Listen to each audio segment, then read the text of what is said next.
Mesdames et messieurs les conseillers municipaux, mesdames et messieurs du public, bonsoir et bienvenue à ce deuxième conseil municipal du mandat, avec un léger retard pour la bonne cause. C'était pour immortaliser pour les nouvelles Laradon et les sites de la commune notre nouveau mandat. Voilà, nous nous sommes réunis ce 2 avril pour un conseil municipal qui va tourner beaucoup autour de la désignation des délégués, des commissions et également des délégués au niveau du conseil municipal et également des délégués auprès des autres communes. Donc c'est un conseil municipal assez formel qu'on va essayer de rendre le plus intelligible possible. Voilà.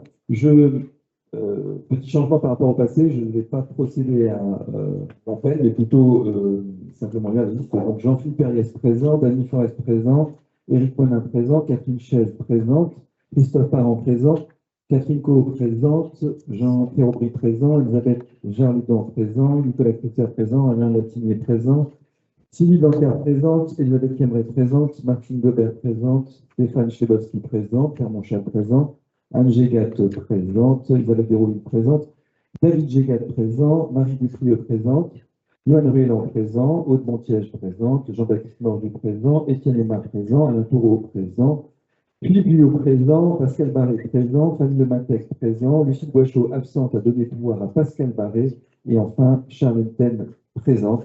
Il faut dire que ce conseil municipal est constitué de 28 présents et un représenté. Je vous propose comme de désigner secrétaire de séance Dany Forest. Premier élément, donc, le conseil municipal, approbation du procès verbal à la fois du 3 et du 20 mars. Le 3 aurait peut-être dû être validé le 20 mars, mais comme nous l'avons pas fait, nous validons ce soir les 2 procès verbaux. Y a-t-il des remarques, d'observations?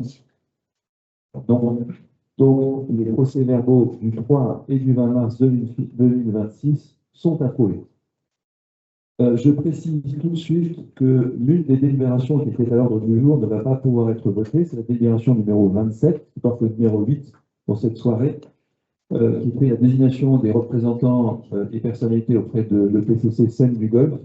Donc, la minorité et nous-mêmes avons fait le travail pour être prêts, mais c'est Vannes, la ville de Vannes, qui n'est pas prête à nous donner la personne qualifiée qui devait être votée en même temps que ce bordereau. Donc, en l'absence de cette information, nous retirons le bordereau, la délibération numéro 27, portant donc sur la désignation des représentants à l'EPCC Seine-du-Golfe.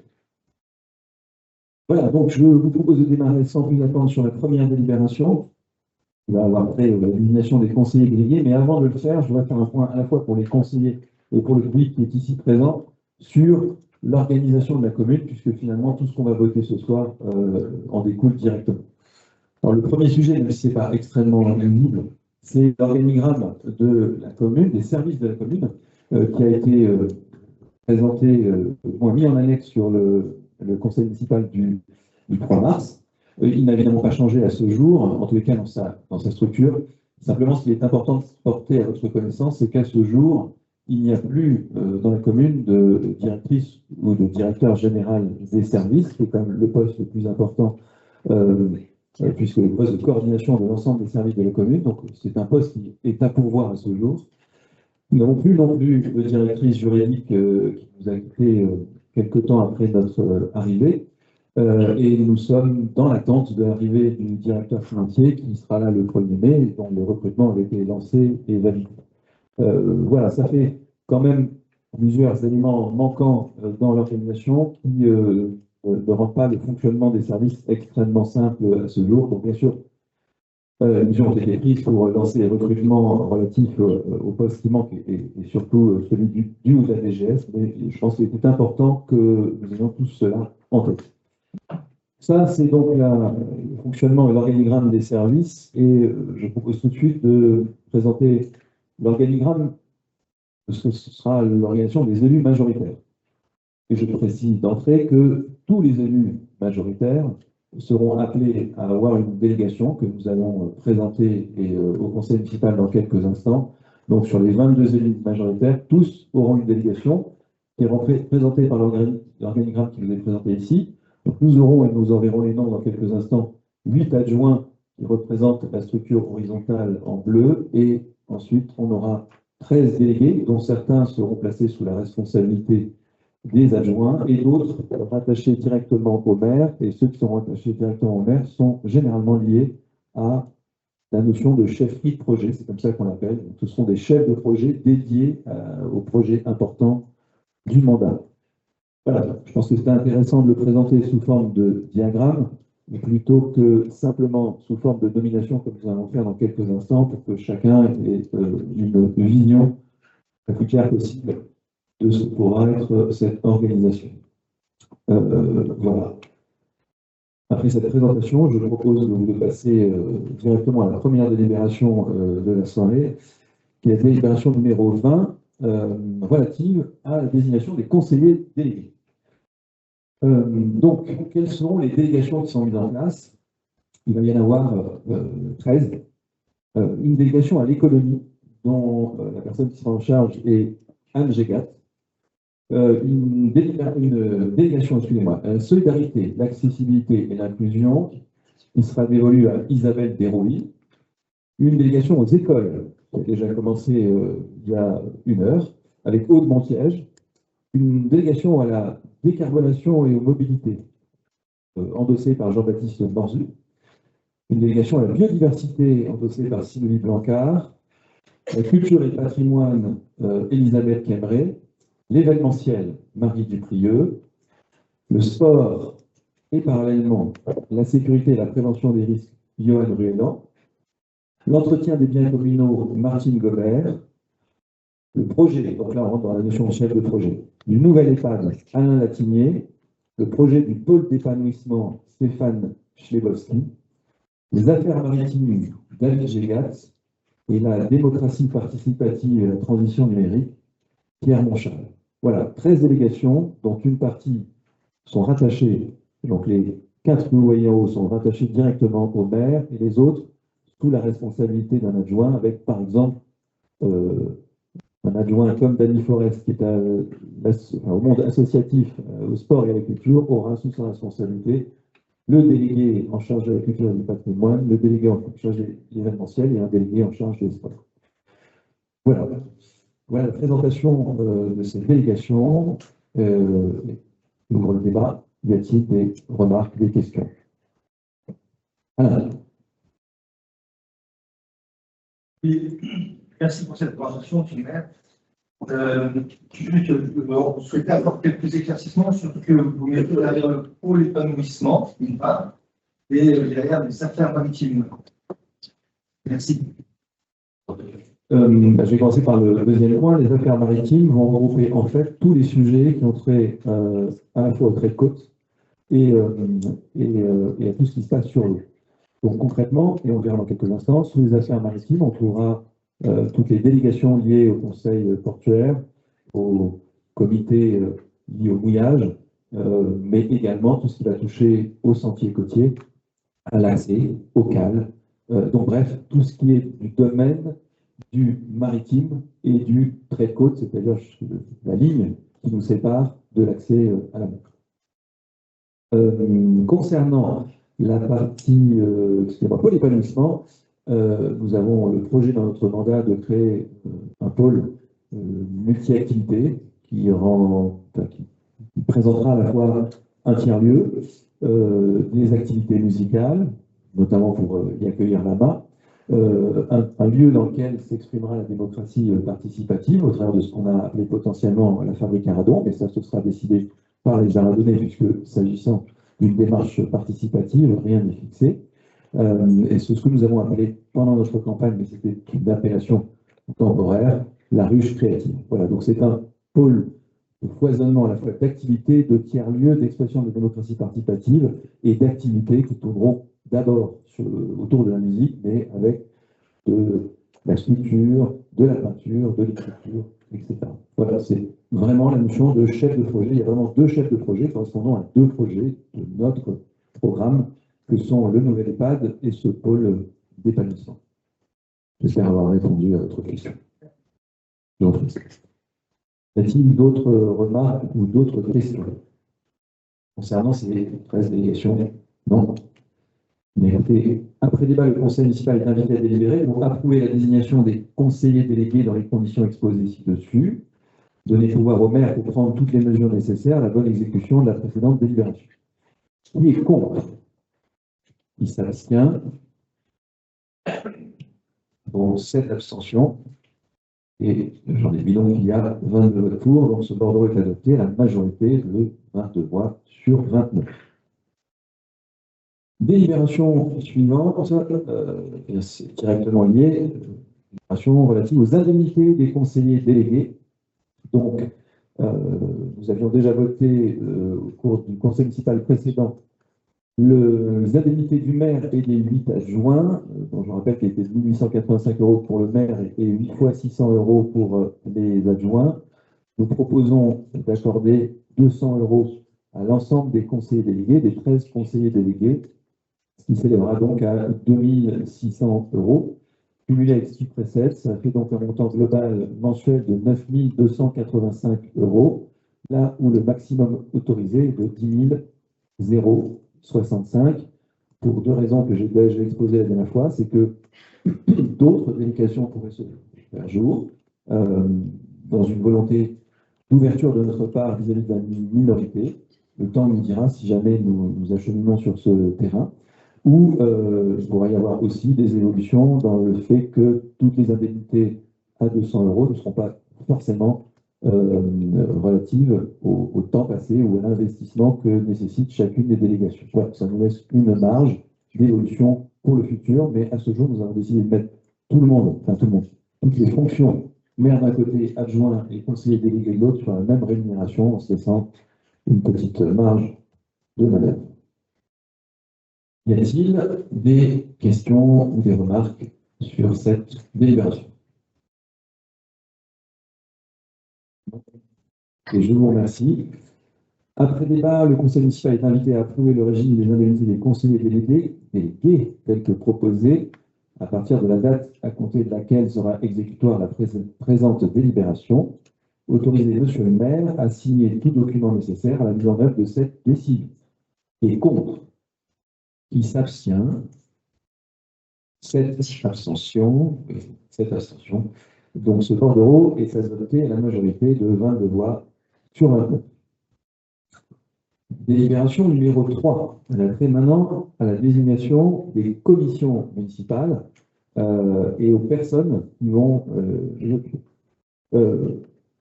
c'est là un rappel finalement de ce qu'on vient d'indiquer. Derrière chacun des adjoints ou délégués, lorsqu'il s'agit d'adjoints, la couleur est en bleu, lorsqu'il s'agit de délégués, la couleur est en gris, on se retrouve avec propose des commissions qui sont quasiment calquées sur les responsabilités que nous venons de voter.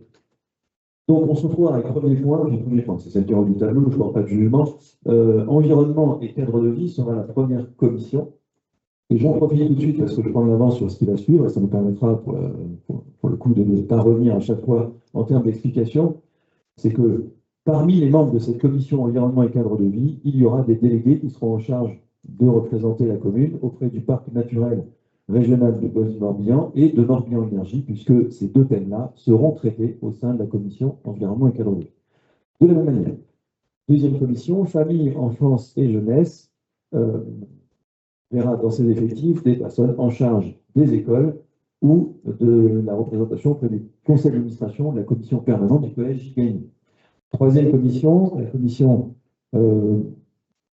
pas correctement nommée, qui s'appelle senior, donc la commission senior, derrière laquelle il y aura des représentants nommés pour le CSAS et le CNAS, le Comité national d'action sociale. Quatrième commission, association événementielle et sport, et c'est parmi ces membres que seront désignés ultérieurement les membres du conseil d'administration des scènes du golf. Cinquième commission, culture et patrimoine, qui nommera son représentant auprès de l'association des paysages de mégalithes, espérant qu'elle perdure. Autre commission, lien social et intergénérationnel. Commission suivante, démocratie participative et transition numérique. Commission habitat et urbanisme.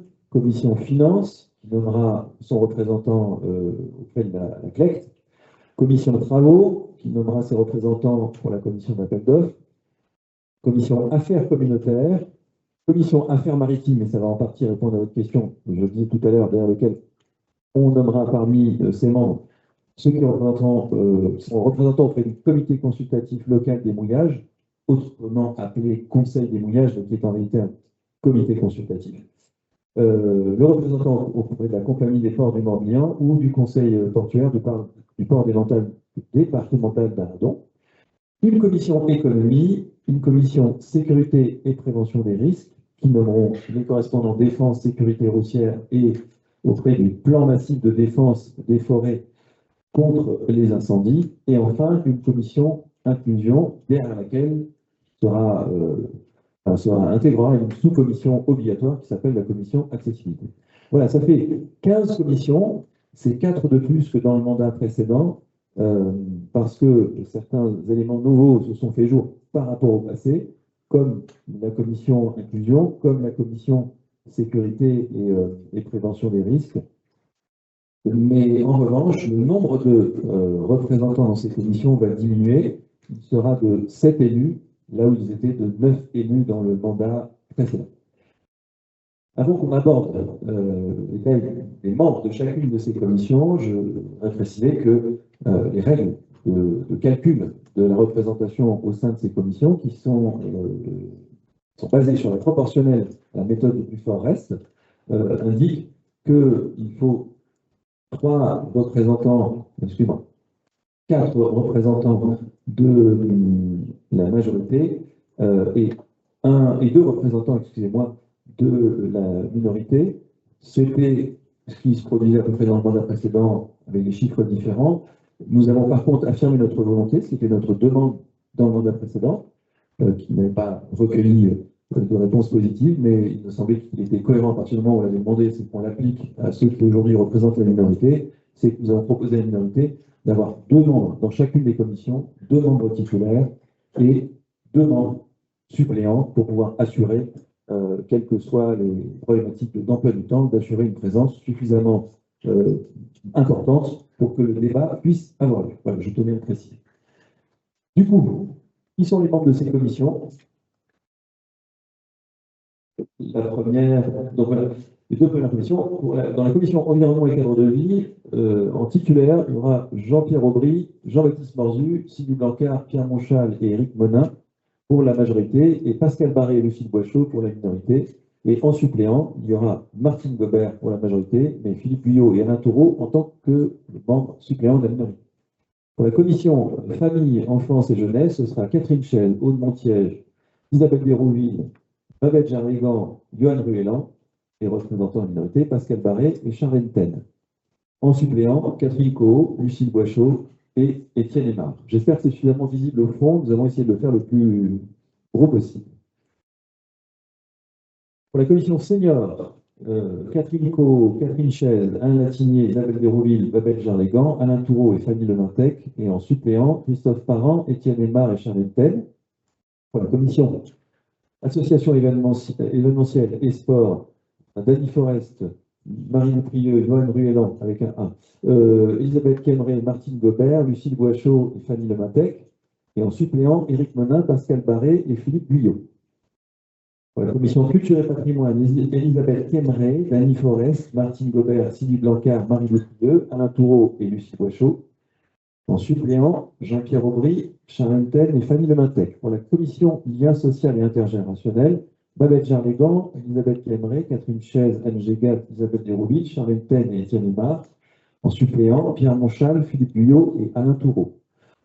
Pour la commission démocratie participative et transition numérique, Pierre Monchal, Christophe Parent, Jean-Pierre Aubry, Éric Monin, Dany Forest, Pascal Barré, Lucille Boichot. Et en suppléant, Sylvie Blancard, Charles Ten, Fanny Lementec. Commission habitat et urbanisme, Éric Monin, Nicolas Cusser, Sylvie Blancard, Catherine Chaise, Alain Toureau, Étienne Aymar. Suppléant, Babette Jarrigan, Pascal Barré, Lucille Boichot. Commission finance, Christophe Parent, Martine Gobert, Jean-Pierre Aubry, Stéphane Schlebowski, Pierre Monchal, Pascal Barré, Philippe Guyot.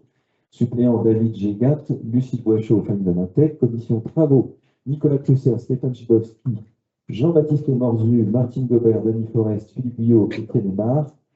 Suppléants, Sylvie Blancard, Charles Tell, Lucille Boichot. Commission Affaires communautaires. Jean-Philippe Pérez, Catherine Chaise, Jean-Pierre Aubry, Eric Monin, Denis Forest, Alain Toureau, Pauline Lematec. En suppléant, Christophe Parent, Pascal Barré, Philippe Guyot. Affaires maritimes, David Gégat, Sylvie Blancard, Isabelle Dérouille, Nicolas Cusser, Jean-Baptiste Morzu, Philippe Guyot, Fanny Lematec. Suppléant, Pierre Monchal, Pascal Barré et Philippe Guyot. Mission économie, Anne Gégat, Dany Forest, Jean-Pierre Aubry, Martine Gobert, Nicolas Cusser, Philippe Guyot, Charles Ten. Suppléant, Christophe Parent, Pascal Barré, Fanny Lematec.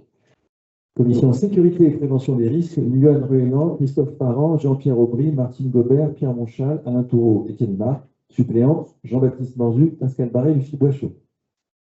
Et enfin, commission inclusion, Isabelle Dérouille, Nicolas Cusser, Jean-Baptiste Morzu, Anne Gégat, Catherine Coe, Fanny Lematec et Charles Ten. Suppléant, Dany Forest, Alain Toureau et Lucie Boichot. Voilà. 15 commissions composées de 7 membres et de 3 suppléants, en espérant que nous n'ayons pas commis d'erreur dans le report de nos, manifestement il y en a une, dans le report des noms qui sont présentés, mais nous allons donc vous céder la parole pour les corriger en direct. Fanny. Oui, bonsoir, merci. C'est allé très vite, mais il me semble qu'à partir de Affaires maritimes, il y a un petit bug. Si on peut revenir dessus. Vas-y, ça. Par contre, moi, je ne vois pas. En fait. Alors, effectivement, je vois Philippe Guyot à la fois en titulaire et en suppléant, et donc il y a un peu. Alors, Affaires maritimes, moi j'ai de notre côté titulaire Philippe Guillot et moi-même, et en suppléant Étienne Aymar et Alain Toureau. Je pose juste la question s'agissant d'une présentation, si le bordereau, lui, est correct. Le bordereau est correct. C'est la présentation qui ne l'est pas.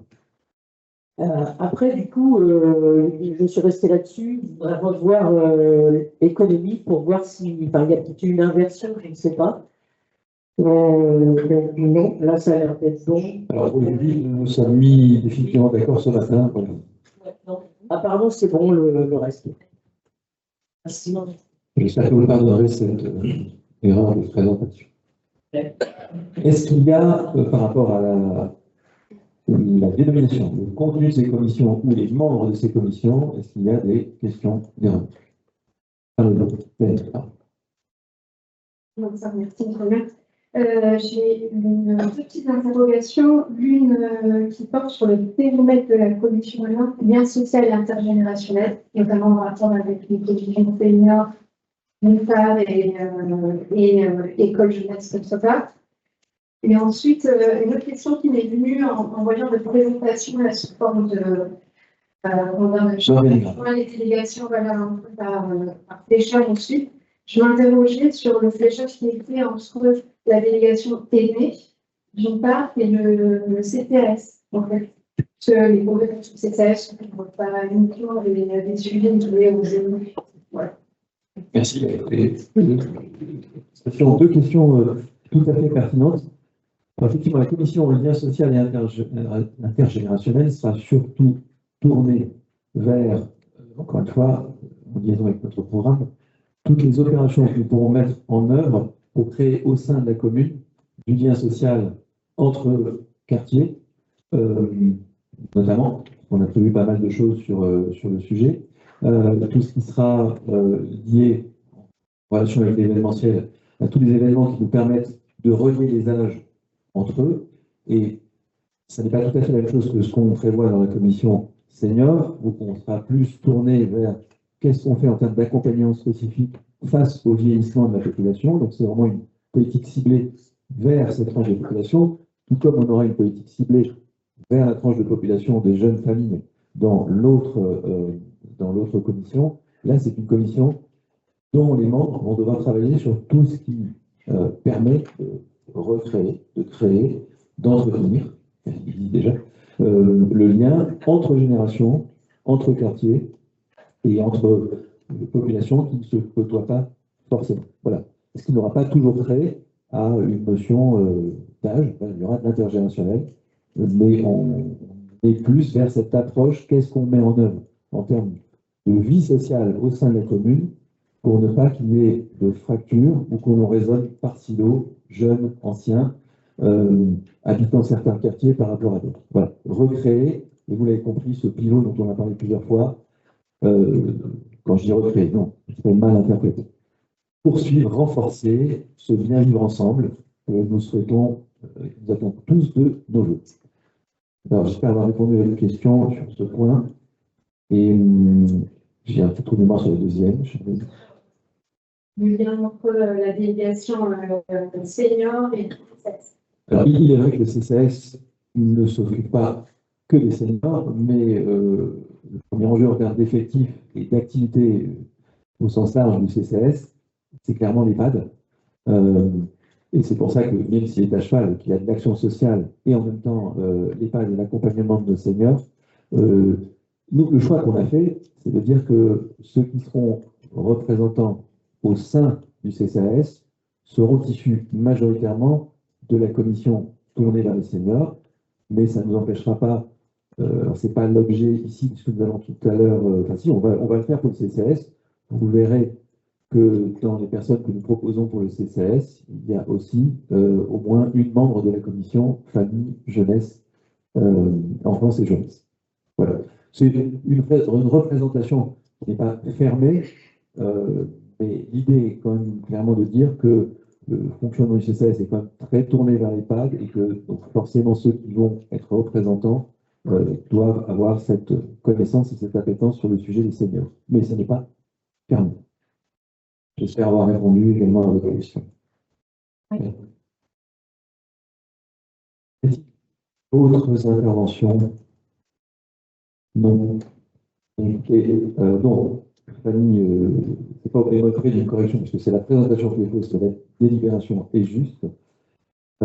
Après débat, le conseil municipal est invité à délibérer pour déterminer le nombre, la désignation et la composition des commissions telles que mentionnées ci-dessus, selon une répartition à la proportionnelle, et donner le pouvoir au maire pour prendre toutes les mesures nécessaires à la bonne exécution de la présente délibération. Qui est contre? Qui s'abstient? Bordereau, adopté à l'unanimité. Je vous en remercie.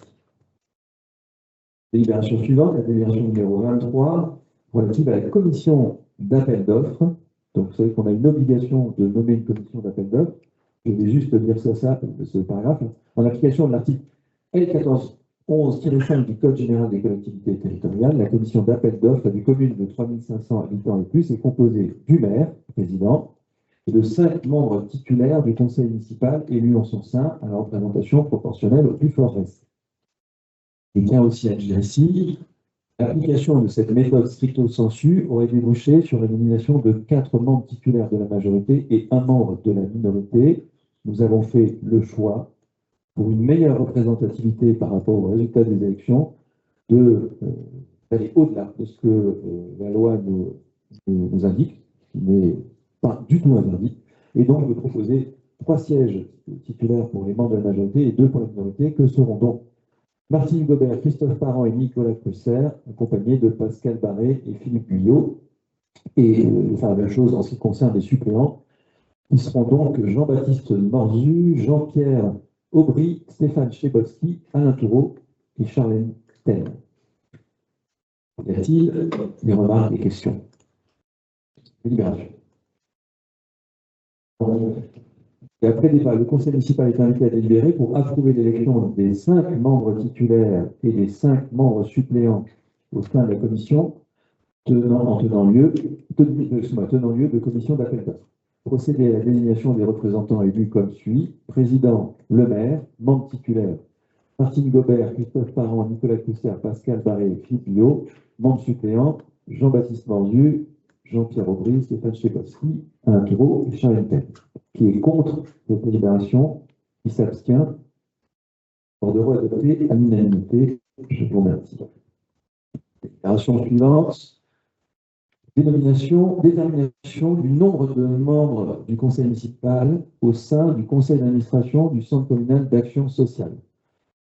Alors, la loi indique, alors déjà, premier sujet, conseil d'administration du CCAS doit être composé de manière équivalente, paritaire, d'un collège élu et d'un collège non membre du conseil municipal. Ici, nous sommes réunis pour élire et pour déterminer le nombre et pour élire ceux qui sont relatifs au conseil municipal. Il y aura donc plus tard, au niveau du CCAS, une élection de personnes non membres du conseil municipal. La loi nous permet de nommer soit 2 collèges de 4, enfin minimum 2 collèges de 4, en allant jusqu'à 2 collèges de 8, si ma mémoire est bonne. Dans le mandat précédent, c'est le collège maximal qui avait été proposé. Nous proposons, nous, ici, de réduire ce collège à 10, c'est-à-dire de nommer 5 membres au sein de ce conseil municipal qui représenteront le conseil municipal au sein du CCAS, et d'avoir ensuite 5 membres qui seront élus dans le collège non membre. Et donc, c'est la première délibération que nous proposons avant que nous discutions de qui va en faire partie.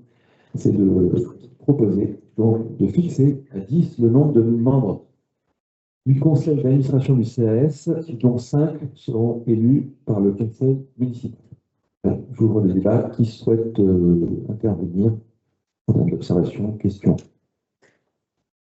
Un tour. Je ne pas une fois qu'il y a une erreur sur la. Il y a une erreur sur le bordereau. Marqué 5 à un moment donné et 4 à la fin. Bonne observation, Alain. Et effectivement, le bordereau, dans sa délibération qui va suivre, a bien été corrigé pour remettre 5. Et merci pour cette observation. C'était juste. Que j'aurais dû signaler au début, je l'ai oublié. Pas d'autres remarques? Très bien. Écoutez, après débat, le conseil municipal est invité à délibérer pour fixer 5 le nombre de membres du conseil municipal au sein du conseil d'administration du CCAS, donner pouvoir au maire pour prendre toutes les mesures nécessaires à la bonne exécution de la présente délibération. Qui est contre? Qui s'abstient? Bordereau adopté à l'unanimité. Avec votre permission.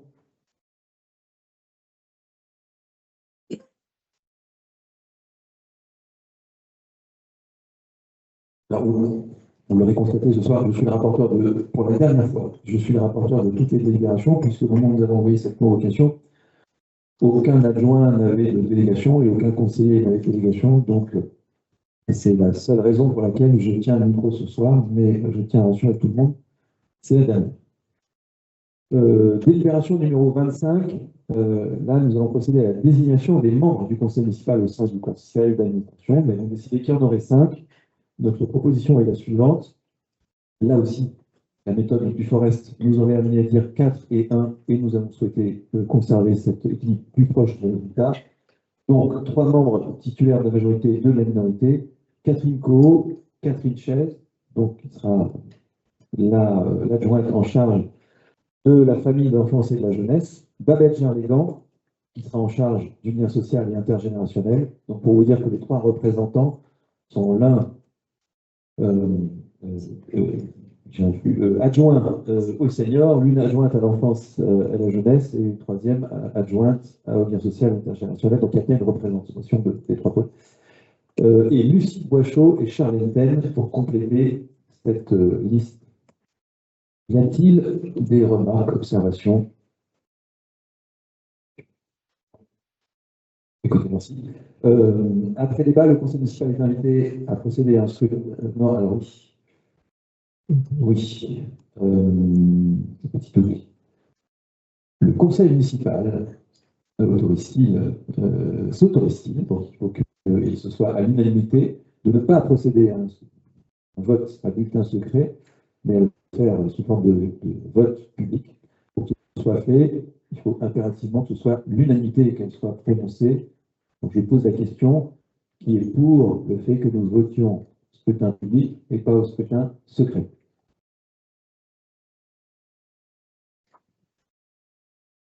Je constate donc l'unanimité sur ce point, nous pourrons procéder. Après débat, le conseil municipal est invité à procéder au scrutin public pour procéder à la désignation de 5 membres pour siéger au sein du conseil d'administration du Centre communal d'action sociale selon une répartition à la proportionnelle. Donner pouvoir au maire pour prendre toutes les mesures nécessaires à la bonne exécution de la présente délibération. Qui est contre? Qui s'abstient? Bordereau adopté à l'unanimité. Merci. Monsieur le maire.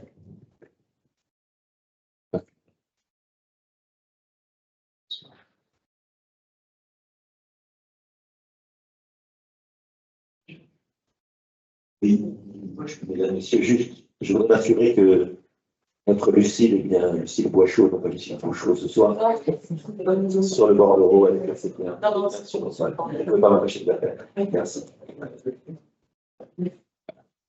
Merci, merci Pascal. Les journées de nouvelle équipe sont assez pleines, tu as connu cela, et c'est vrai que manifestement, nous n'avons pas relu suffisamment. Donc, Lucie Boischaud, j'espère qu'elle nous parlera pour avoir écorché son nom. Délibération numéro 26, désignation des délégués au syndicat mixte du parc naturel régional du Golfe du Morbihan.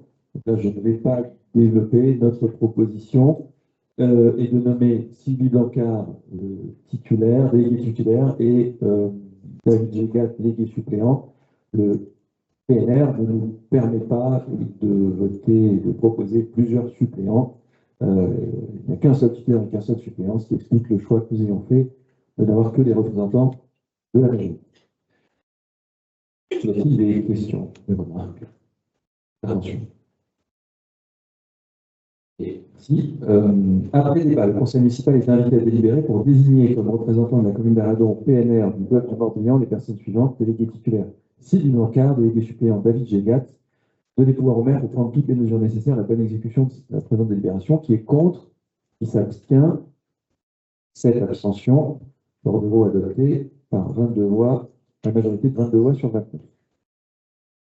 Délibération numéro 27 est donc annulée puisque nous n'avons pas les personnalités qualifiées nommées par la ville de Vannes. Donc nous passons au bordereau à la délibération numéro 28. Désignation des représentants au sein de Morbihan Énergie.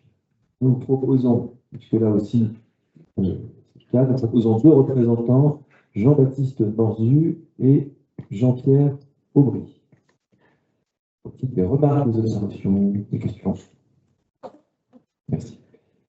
Après débat, le conseil municipal est invité à délibérer pour désigner comme représentant de la commune d'Arradon au sein du conseil syndical de Morbihan Énergie les personnes suivantes: Jean-Baptiste Morzu et Jean-Pierre Aubry. Autoriser ces personnes à accepter toute fonction qui pourrait leur être confiée au sein du dit conseil syndical, donner pouvoir au maire pour prendre toutes les mesures nécessaires à la bonne exécution de la présente délibération. Et contre, s'abstient, 7 abstentions. Ce bordereau est donc adopté à la majorité de 22 voix sur 29. Délibération numéro 29, relative à la désignation d'un délégué au sein du Comité national d'action sociale. Nous proposons que ce délégué soit Isabelle Desroubiers. Des remarques, des questions, des observations? Si, après débat, le conseil municipal est invité à délibérer pour désigner en qualité de délégué de la commune d'Arradon au CNRS Isabelle Desroubiers, donner pouvoir au maire pour prendre toutes les mesures nécessaires à la bonne exécution de la présente délibération. Qui est contre? Qui s'abstient? 7 abstentions. Bordereau adopté à la majorité de 22 voix sur 29. Opération numéro 30, relative à la désignation des délégués au sein du conseil des écoles. Donc, 2 sites scolaires sur la commune, l'école des Corallines et l'école de la Toulouse, aussi l'école publique, hein, bien sûr, dans lequel nous sommes tenus de nommer des représentants. Donc, il y a toujours dans ce conseil d'école le directeur de l'école, président du conseil d'école, le maire ou son représentant, et un conseiller municipal désigné par le conseil municipal, puis ensuite les maîtres d'école, les représentants des parents d'élèves et parfois le délégué départemental de l'éducation nationale. Nous proposons de nommer Aude Montiège comme délégué de la commune auprès de ces 2 écoles, les Corallines et la Toulouse. Et puis des remarques, des observations, des questions. Après débat, le conseil municipal est invité à délibérer pour désigner comme représentant de la commune d'Arradon dans chacun des conseils d'école des établissements scolaires désignés ci-dessus la personne suivante: Aude Montiège, donner pouvoir au maire pour prendre toutes les mesures nécessaires à la bonne exécution de la présente délibération. Qui est contre? Qui s'abstient? 7 abstentions. Bordereau adopté par 22 voix sur 29. Nous sommes d'accord, Étienne? Oui, d'accord. Je ne sais pas. Bah, voici, venez de me faire remarquer, j'ai toujours un petit temps de retard. Et ce temps de retard est en train d'augmenter au fur et à mesure que s'accumulent ces délibérations. Je te l'accorde et te comprends. Délibération numéro 31, désignation des représentants de la commune au sein du conseil d'administration du collège JPN.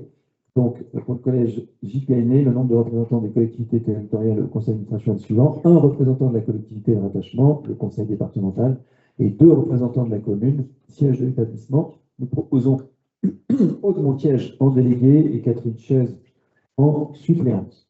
Des remarques, des questions, des observations. Après débat, le conseil municipal est invité à délibérer pour désigner comme représentant de la commune d'Aradon au conseil d'administration du collège JPN les personnes suivantes. Titulaire Aude Montiège, suppléante Catherine Chaise, donner pouvoir au maire pour prendre toutes les mesures nécessaires à la bonne exécution de la présente délibération. Qui est contre? Qui s'abstient? Ordre adopté par donc 7 abstentions, ordre adopté par 22 voix sur 29. Désignation des représentants, délibération numéro 32, désignation des représentants au sein de l'association Paysage de Mégali. En espérant que son avenir ne soit pas, en tout cas, éclairci après ce que nous venons de dire dans la presse. Organisme, association, projet de tellement longue date que la simple idée de marquer une pause serait déjà une erreur et on va arrêter encore plus. Je pense qu'il est important qu'on le dise, même si nous ne sommes pas directement concernés. Je pense que nous serons tous en phase avec ce point.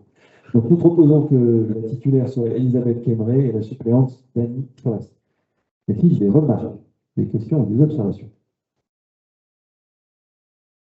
Après débat, le conseil municipal est invité à délibérer pour désigner comme représentant de la commune d'Aradon à l'Assemblée générale de l'association Paysage de Mégalithe de Carnac et du Sud Morbihan les personnes suivantes. Titulaire Elisabeth Kemmeré, suppléante Dany Forest, donner pouvoir au maire pour prendre toutes les mesures nécessaires à la bonne exécution de la présente délibération. Qui est contre? Qui s'abstient? 7 abstentions, ordre adopté par 22 voix sur 29. Délibération numéro 33, relative à la désignation des représentants au sein de la compagnie des ports du Morbihan. Je propose tout de suite de passer à la proposition qui est la nôtre. À l'Assemblée générale de la compagnie des ports du Morbihan, nous proposons comme titulaire David Gégat et comme suppléant Nicolas Crusser. Et à l'Assemblée spéciale des collectivités actionnaires, où il n'y a pas de suppléant, de nommer David Gégat comme titulaire. Des remarques, des observations, des questions. Le conseil municipal est invité à délibérer pour désigner comme représentant de la commune d'Aradon au sein de la compagnie des ports du Morbihan les personnes suivantes. Assemblée générale de la compagnie des ports du Morbihan, titulaire de G4, suppléant Nicolas Crusser. Assemblée spéciale des collectivités actionnaires non directement représentées au conseil d'administration, titulaire David G4. Donner pouvoir au maire pour prendre toutes les mesures nécessaires à la bonne exécution de la présente délibération. Qui est contre, qui s'abstient, 7 abstentions, ordre adopté par 22 voix sur 29. Délibération numéro 34, relative à la désignation des représentants au sein du conseil portuaire du port départemental d'Aradon. Nous proposons comme titulaire David Gégat, comme suppléant Catherine Co. Y a-t-il des remarques, observations, questions? Après débat, le conseil municipal est invité à délibérer pour désigner comme représentant de la commune d'Aradon au sein du conseil portuaire du port départemental les personnes suivantes. Titulaire David Gégat, suppléant Catherine Co. Catherine Co. Donner pouvoir au maire pour prendre toutes les mesures nécessaires à la bonne exécution de la présente délibération. Qui est contre? Qui s'abstient? 7 abstentions. Bordereau adopté par 22 voix sur 29. Délibération numéro 35 relative à la désignation des élus référents sécurité routière. Nous proposons comme titulaire Johan Rueland et comme suppléante Anne Gégat. Des remarques, questions, observations. Après débat, le conseil municipal est invité à délibérer pour désigner comme représentant de la commune d'Aradon en tant qu'élu référent sécurité routière les personnes suivantes, titulaire Johan Rueland, suppléant Anne Gégat, donner pouvoir au maire pour prendre toutes les mesures nécessaires à la bonne exécution de la présente délibération. Qui est contre? Qui s'abstient? 7 abstentions. Ordre adopté par 22 voix sur 29. Délibération numéro 36 relative à la désignation d'un correspondant défense. Nous proposons que le correspondant défense soit Christophe Parent. Petite remarque, question ou observation. Après débat, le conseil municipal est invité à délibérer pour désigner comme représentant de la commune d'Aradon en tant que correspondant en défense la personne suivante, Christophe Parent. Donner pouvoir au maire de prendre toutes les mesures nécessaires à la bonne exécution de la présente délibération. Qui est contre? Qui s'abstient? 7 abstentions. Ordre adopté par sur 29. Délibération numéro 37 relative à la désignation d'un délégué au sein de la commission locale d'évaluation des charges transférées, la fameuse CLEC, de golf du Morbihan vers l'agglomération. Nous proposons que Christophe Parent soit le représentant de la commune. Y a-t-il des remarques, questions, observations? Après débat, le conseil municipal est invité à délibérer pour désigner comme représentant de la commune au sein de la CLEC de GMVA la personne suivante, Christophe Parent, donner pouvoir au maire de prendre toutes les mesures nécessaires à la bonne exécution de la présente délibération. Qui est contre? Qui s'abstient? 7 abstentions. Ordre adopté. 22 voix sur 29. Délibération numéro 38 relative à la désignation d'un référent pour la démarche d'élaboration du plan de massif défense des forêts contre les incendies, autrement appelé DFCI, du massif des Landes aériennes. Nous proposons Johan Rueland comme référent. Y a-t-il des remarques, questions, observations? Après débat, le conseil municipal est invité à délibérer pour autoriser le maire à signer tout document utile à la participation de la commune, notamment dans le cadre des groupes de travail, de conventions techniques ou financières liées à l'élaboration du plan, désigner comme référent communal pour le suivi et la contribution aux travaux du plan de massif en lien avec les autres communes partenaires techniques la personne suivante, Johan Rueland. La présente délibération sera transmise au département du Morbihan pour prise en compte dans la démarche départementale. Qui est contre? Qui s'abstient? 7 abstentions. Bordereau adopté par 22 voix sur 1.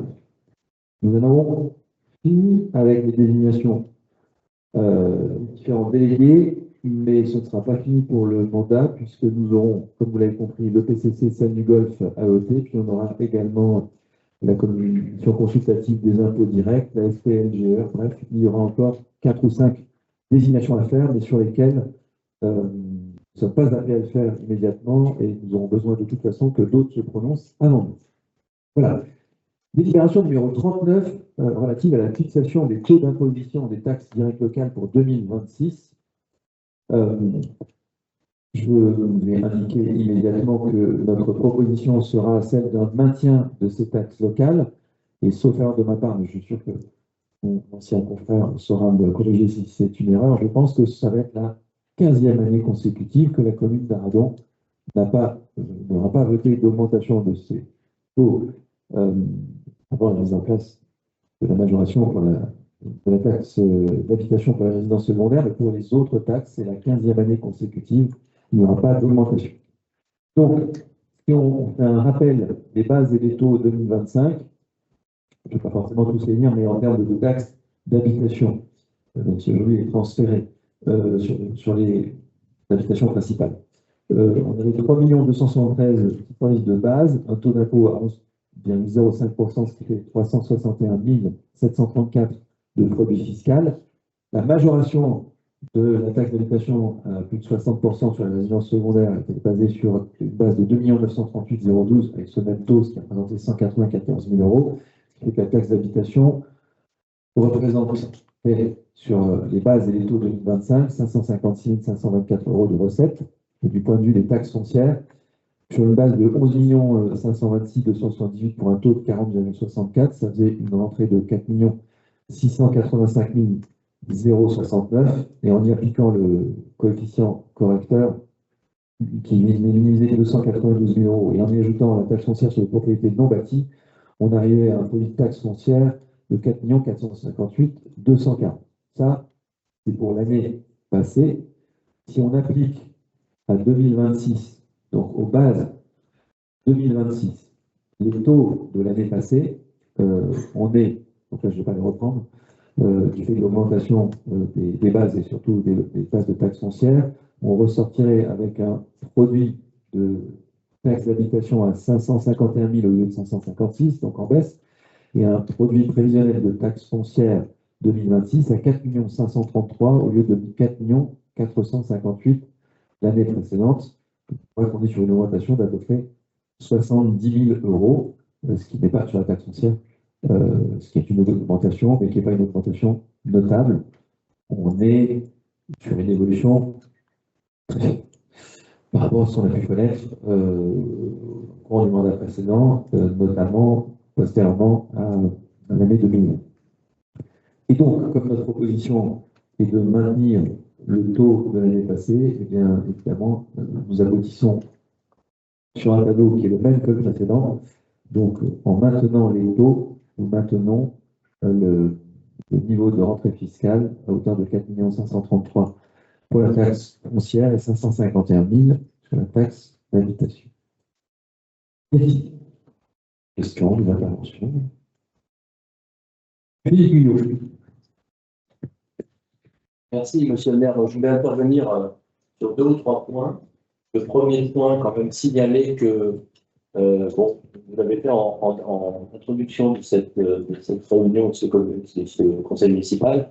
Il n'y a plus pour l'instant de technicien directeur financier. Pour autant, les travaux de préparation de ce bordereau ont été réalisés dans les services, et donc c'est ce que vous avez repris justement aujourd'hui. Donc je vais le dire parce que effectivement, il y a des dossiers qui sont transmis par les services, et donc dans la tradition républicaine, c'est comme ça qu'il faut procéder. Par ailleurs, d'ailleurs, on a eu pour certains adjoints une main tendue pour éventuellement évoquer avec les futurs adjoints, ou les actuels adjoints maintenant, des transmissions, des renseignements, etc. Donc, je vous en avais fait part. Ça, c'est le premier élément. Le deuxième élément, c'est relatif au montant. Là, globalement, il n'y a pas de surprise par rapport à ce que nous avions budgété dans le budget prévisionnel. Donc, il n'y aura pas de surprise de ce point de vue-là. On avait été prudent et réaliste. Et les résultats, je crois que c'est à 6 000 € près sur les taxes locales, sont peu ou prou identiques à ce que nous avions prévu. Je constate, et je pense que nous constaterons tous avec une certaine satisfaction, que les taux sont stables, hein, y compris d'ailleurs, alors c'est pas le tout, mais c'est la majoration de la part communale à 60% qui permet le financement, tel que nous l'avions évoqué, du logement, qui peut permettre le financement du logement abordable et l'accueil de jeunes familles.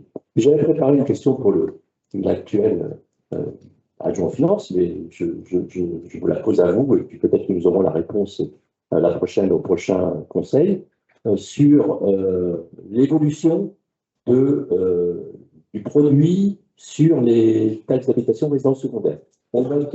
Lorsque ça a été institué, le 13 septembre 2023, on avait prévu, au regard des bases, etc., une recette de 225 000 €. Elle s'est élevée l'année suivante à un peu plus de 200 000 €, 207 000 € de mémoire. L'année dernière, c'était 194 000. Cette année, c'est 192 000, ce qui traduit probablement, moi je n'ai pas les chiffres à ce stade, mais c'est un peu ma question, une évolution du nombre de résidences secondaires, et on aurait fait, alors pas maintenant, parce que la question on aurait pu la poser préalablement, mais soit dans le compte rendu, soit au prochain conseil, une précision sur, justement, depuis 2020, l'évolution des résidences secondaires sur la commune d'Arradon. Je vais déjà tout de suite répondre à cette demande tout à fait pertinente. Donc, pour le prochain conseil municipal, on partagera ça. Et même, sait-on jamais, si une commission finance en cours de route, nous le ferons. Ce serait plutôt une bonne nouvelle sur laquelle on a commencé à sortir le sujet, c'est-à-dire ce taux de transformation de résidence secondaire en résidence principale de ceux qui ont finalement acheté en pré-retraite ou dans la perspective d'une prise de retraite et qui basculent de résidence secondaire à résidence principale. Mais l'information sera apportée, nous n'avons pas à l'instant présent. Je reviens sur le premier point, et donc je salue effectivement le travail qui a été fait de manière à ce que l'absence de directeur financier jusqu'au 1er mai ne mette pas la commune dans une situation difficile. Mon intervention en début de conseil n'était pas pour pointer du doigt un quelconque problème relatif au passé, mais de dire que c'eût été la même chose si d'autres avaient remporté cette élection. La commune est actuellement dans une situation un petit peu tendue du point de vue du fonctionnement des services, parce qu'il nous faut trouver assez rapidement DGS et accueillir, attendre le mois de mai pour retrouver une stabilité dans les effectifs. Mais je salue le travail qui a été fait et je remercie notamment le précédent adjoint aux finances. Et bien, je crois que c'est à peu près tout. Merci. Donc, s'il n'y a plus d'autres remarques ou questions, peut-être la seule que je faisais, c'est Christian. Pourrais-tu juste appuyer vers toi? Merci, Christian. Donc, après débat, le conseil municipal est invité à délibérer pour fixer les taux des impôts locaux pour l'année 2026 comme proposé ci-dessus, donner pouvoir au maire pour signer tous les documents nécessaires et prendre toute mesure utile à la bonne exécution de la présente délibération. Qui est contre? Qui s'abstient? Bordereau, adopté à l'unanimité. Je vous en remercie. Ainsi s'achève la partie délibération de notre conseil municipal. Je vais donner lecture de quelques points d'information et ensuite céder la parole à Pascal Barré, qui m'a indiqué qu'il souhaitait s'exprimer sur cette fin de conseil.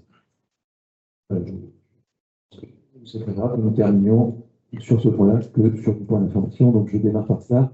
Donc, vous avez des points d'information sur les décisions prises sur le fondement de la délibération 88-2020 du 6 octobre 2020, portant délégation de pouvoir au conseil municipal, du conseil municipal au maire, et donc il ne s'agit pas des délégations qui ont été accordées dans le précédent conseil municipal, puisque toutes les décisions qui sont là relèvent de la précédente mandature, d'où le fait qu'elles soient rattachées à la délibération du 6 octobre 2020. Je ne sais pas, il y a des remarques, questions? Non. OK. Concernant les opérations financières effectuées sur la carte achat public sur la base de la délibération du 6 avril 2021, il y avait, ça faisait des boulettes, mais il y avait là, à nouveau, un certain nombre d'informations qui nous avaient déjà été données dans le conseil municipal précédent. Donc, nous avons là 3 et 3, 6, c'est un 7 informations. Donc, finalement, la première est nouvelle, la dernière l'est, mais toutes celles qui sont au milieu ont déjà été annoncées dans le conseil municipal précédent. Et nous avons trouvé un petit problème dans le tableau qui nous est mis à disposition par la finance que nous avons corrigé, et donc ça ne se reproduira pas sur les prochains conseils municipaux. Donc, ce n'est pas une fausse information, mais c'est une information qu'on a déjà eue. Et enfin, c'est traditionnel, le nombre de naissances. Depuis le début de l'année, nous avons eu 3 naissances pour 30 décès. Donc, un rapport de 1 à 10, mais nous en reparlerons en cours de mandat. Voilà, ainsi s'achève le conseil municipal. Avant que Pascal ne prenne la parole, est-ce que certains souhaitent faire des annonces particulières? Juste le samedi prochain, il y a un super concert organisé par la commune à la Lucarne. Il reste des places, c'est étonnant. Et surtout, ce qu'on m'a dit, c'est qu'il restait beaucoup de places non prises par des élus. Moi, je passe le message. Je vous encourage à vous y rendre parce que ça va être un super concert. Voilà, je m'arrête là et je passe la parole à Pascal Barré. Merci. Merci Jean-Philippe. Alors, quelques mots que je vais vous dire. Monsieur le maire, mes chers collègues, par ces quelques mots, je tiens à vous informer que ce conseil municipal est Lucille Boischaud et moi-même, le dernier. Il est le dernier. En effet, nous avons décidé tous les deux de démissionner ce soir de notre mandat de conseillère et conseillers municipaux, laissant aussi la place à Sabine Chimiadis et Antoine Moget, très motivés pour prendre la relève. Je le sais, on en a parlé.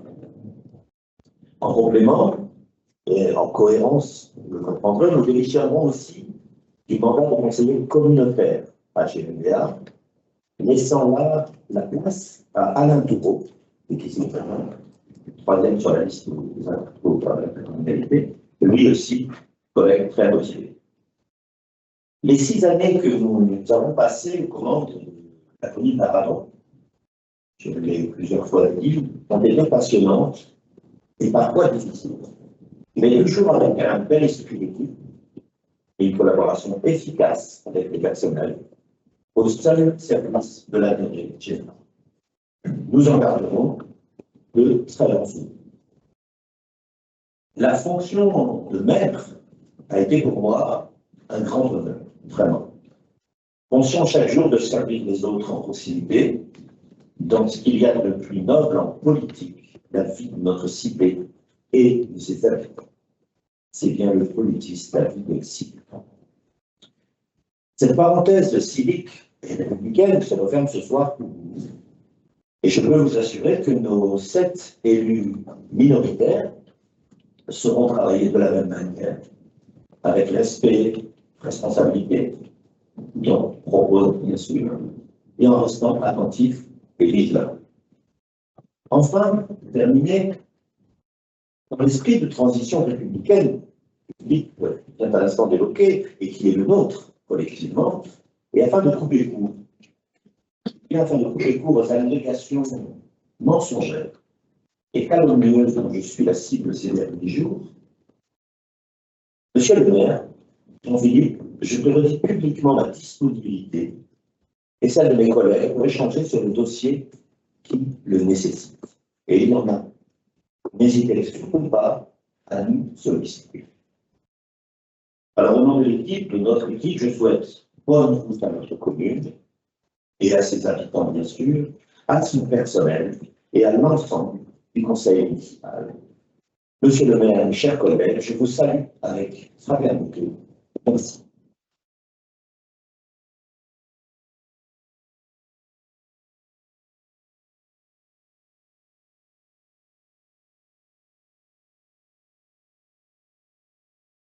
Mon cher Pascal, monsieur le maire, vous l'avez été et vous le resterez, quelles que soient les différences qui ont pu nous opposer pendant ce mandat, je vais saluer l'homme qui a su assumer pendant 6 ans cette charge qui n'est pas toujours facile. Quand on a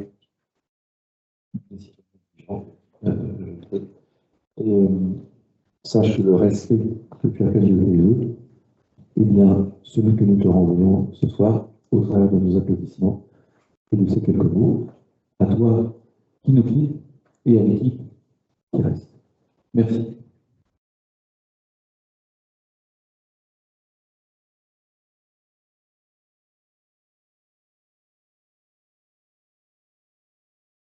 Ainsi s'achève ce conseil initial. Nous n'avons pas prévu de taux de l'amitié, mais pour ceux qui le souhaitent, on peut se déplacer à leur traversée pour aller voir un verre ensemble. Voilà. Merci infiniment. Bonne soirée. Le prochain conseil municipal, eh bien, nous l'avons.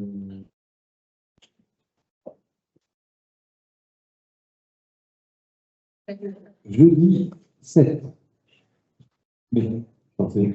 Et on est au mois d'avril, donc jeudi 7 mai, le prochain conseil municipal. Merci, bonne soirée.